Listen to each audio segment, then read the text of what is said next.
What would have happened in 1789 or 1942 or 9/11 if a top government official stepped in front of the people and publicly proclaimed America was a nation of cowards? He would have been run out of the country on a rail, packaged in tar and feathered at least. But that's what happened in 2009, and you did nothing. Have you become a nation of cowards, America? In the greatest show of arrogance and disdain any Congress ever showed any citizenry, your dysfunctionally elite, self-interested, none-representing representatives passed the largest spending bill in history without reading it, and you did nothing.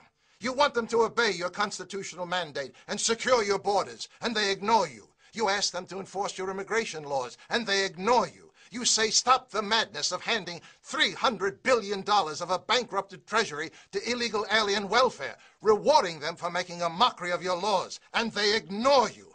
And now, in open defiance of the overwhelming will of the people, are preparing more amnesty programs. You say stop exporting my nation's vital industries to foreign shores, and they ignore you. You say no to using your money to bail out failed, corrupt, and greedy businesses, and they ignore you. You say implement the E-Verify system so American jobs go to American workers, and they ignore you. If your self-serving Congress were a business, they'd all be in jail now. The biggest traitors among you hold elective office. Only when they feel the almighty wrath of we the people, marching in the streets from California to New York, shouting we're mad as hell and we want our country back, will they get the message they work for you. Wake up, America. While you were playing with the toys of your consumer wealth, you lost much more than your bloated economy of living beyond your means. You lost your representative democracy. Your servants have become your masters. Taxation without representation is tyranny. But still you look to government to solve problems they created in the first place. Why isn't there a 3 million person We the People march on Washington? A nationwide taxpayers' revolt. Thousands of cars and trucks surrounding your nation's capital, bringing your failed government to a standstill. Democracy doesn't repress power. It unleashes it to we the people. Take it now. Your total government debt obligation in the next several years is approaching the gross domestic product of the entire world. You've diminished the future of your children, grandchildren, and 10 more generations of Americans. On September 11, 2001, 300 million Americans put aside what divided them and rallied around what united them. You proudly flew your flags, wore T-shirts that said, "These colors don't run." Then your leadership told you to do nothing. Let your professional army do the fighting. Perhaps you learned to do nothing too well.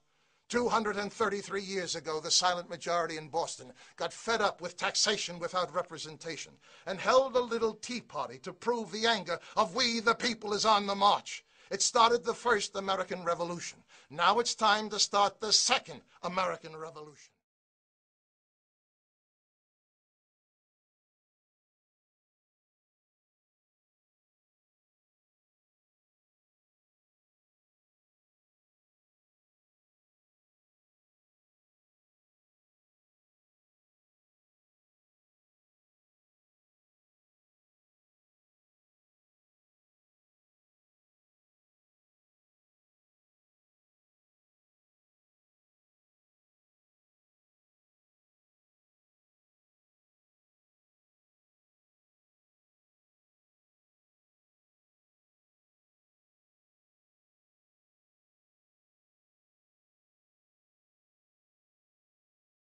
Look in your mirror.